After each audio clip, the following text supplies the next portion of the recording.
ओम गंग गणपते नमः। आप सभी का आपके अपने चैनल हिंदी स्टोरी बुक पर बहुत बहुत स्वागत है। आप सभी पर ईश्वर की कृपा सदा बनी रहे। आज इस वीडियो में हम श्रावण मास महात्म्य पहले अध्याय का रसपान करेंगे। शौनक जी बोले, हे सूत, हे सूत, हे महाभाग, हे व्यास शिष्य, हे अल्कमश, आपके मुख कमल से अनेक आख्यानों को सुनते हुए हम लोगों की तृप्ति नहीं होती, अपितु बार बार सुनने की इच्छा बढ़ती जा रही है। तुला राशि में स्थित सूर्य में कार्तिक मास का महात्म्य, मकर राशि में माघ का महात्म्य और मेष राशि में स्थित सूर्य में वैशाख का महात्म्य और इसके साथ उन मासों के जो भी धर्म हैं उन्हें आपने भली भांति कह दिया। यदि आपके मत में इनसे भी अधिक महिमामय कोई मास हो तथा भगवत प्रिय कोई धर्म हो तो आप उसे अवश्य कहिए, जिसे सुनकर कुछ अन्य सुनने की हमारी इच्छा न हो। वक्ता को श्रद्धालु श्रोता के समक्ष कुछ भी छिपाना नहीं चाहिए। सूत जी बोले, हे मुनियों, आप सभी लोग सुने। मैं आप लोगों के वाक्य गौरव से अत्यंत संतुष्ट हूँ। आप लोगों के समक्ष मेरे लिए कुछ भी गोपनीय नहीं है। दंभ रहित होना, आस्तिकता, शठता का परित्याग, उत्तम भक्ति, सुनने की इच्छा, विनम्रता, ब्राह्मणों के प्रति भक्ति, परायणता, सुशीलता, मन की स्थिरता, पवित्रता, तपस्विता तथा अनसूया, ये श्रोता के 12 गुण बताए गए हैं। ये सभी आप लोगों में विद्यमान हैं, अतः मैं आप लोगों पर प्रसन्न होकर उस तत्व का वर्णन करता हूँ। एक समय प्रतिभाशाली सनत कुमार ने धर्म को जानने की इच्छा से परम भक्ति से युक्त होकर विनम्रता पूर्वक ईश्वर भगवान शिव जी से पूछा। सनत कुमार बोले, योगियों द्वारा आराधनीय चरण कमल वाले हे देवादिदेव, हे महाभाग, हमने आपसे अनेक व्रतों तथा बहुत प्रकार के धर्मों का श्रवण किया, फिर भी हम लोगों के मन में सुनने की अभिलाषा है। 12 मासों में जो मास सबसे श्रेष्ठ, आपकी अत्यंत प्रीति करने वाला, सभी धर्मों की सिद्धि देने वाला हो और अन्य मासों में किया गया कर्म आदि इस मास में किया जाए तो वह अनंत फल प्रदान करने वाला हो, हे देव, उस मास को बताने की कृपा कीजिए। साथ ही लोकानुग्रह की कामना से उस मास के सभी धर्मों का भी वर्णन कीजिए। ईश्वर बोले, हे सनत कुमार, मैं अत्यंत गोपनीय भी आपको बताऊंगा। हे सुव्रत, हे विधि नंदन, मैं आपकी श्रवण इच्छा तथा भक्ति से प्रसन्न हूँ। 12 मासों में श्रावण मास मुझे अत्यंत प्रिय है। इसका महात्म्य सुनने योग्य है, अतः इसे श्रावण कहा गया है। इस मास में श्रवण नक्षत्र युक्त पूर्णिमा होती है, इस कारण से भी इसे श्रावण कहा गया है। इसके महात्म्य के श्रवण मात्र से यह सिद्धि प्रदान करने वाला है, इसलिए भी यह श्रावण संज्ञा वाला है। निर्मलता गुण के कारण यह आकाश के सदृश है, इसलिए नभा कहा गया है। इस श्रावण मास के धर्मों की गणना करने में इस पृथ्वी लोक में कौन समर्थ हो सकता है, जिसके फल का संपूर्ण रूप से वर्णन करने के लिए ब्रह्मा जी 4 मुख वाले हुए, जिसके फल की महिमा को देखने के लिए इंद्र 1000 नेत्रों से युक्त हुए और जिसके फल को कहने के लिए शेषनाग 2000 जिह्वाओं से संपन्न हुए। अधिक कहने से क्या प्रयोजन, इसके महात्म्य को देखने और कहने में कोई भी समर्थ नहीं है। हे मुने, अन्य मास इसकी एक कला को भी नहीं प्राप्त होते हैं। यह सभी व्रतों तथा धर्मों से युक्त है। इस महीने में एक भी दिन ऐसा नहीं है जो व्रत से रहित दिखाई देता हो।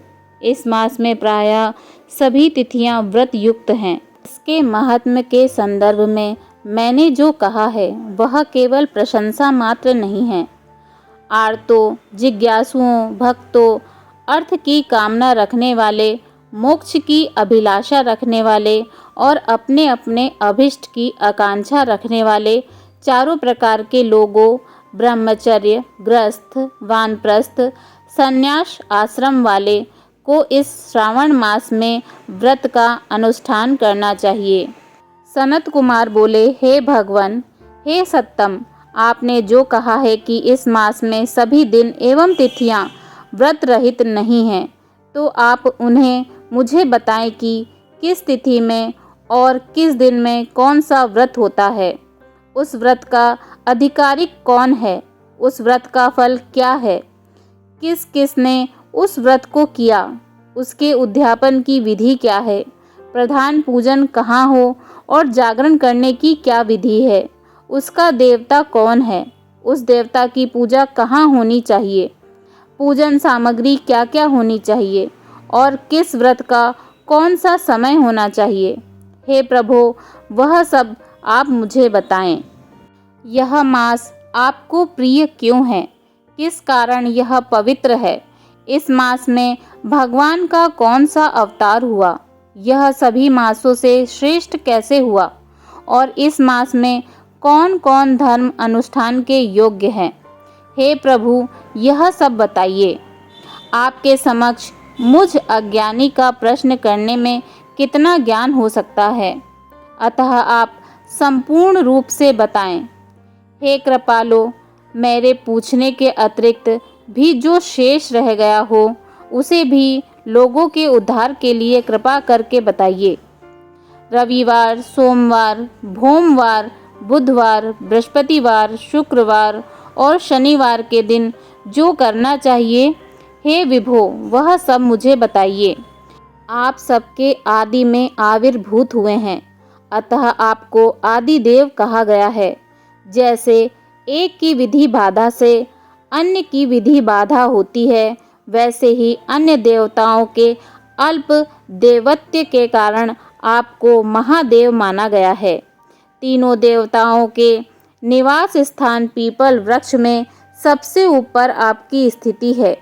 कल्याण रूप होने के कारण आप शिव हैं और पाप समूह को हरने के कारण आप हर हैं।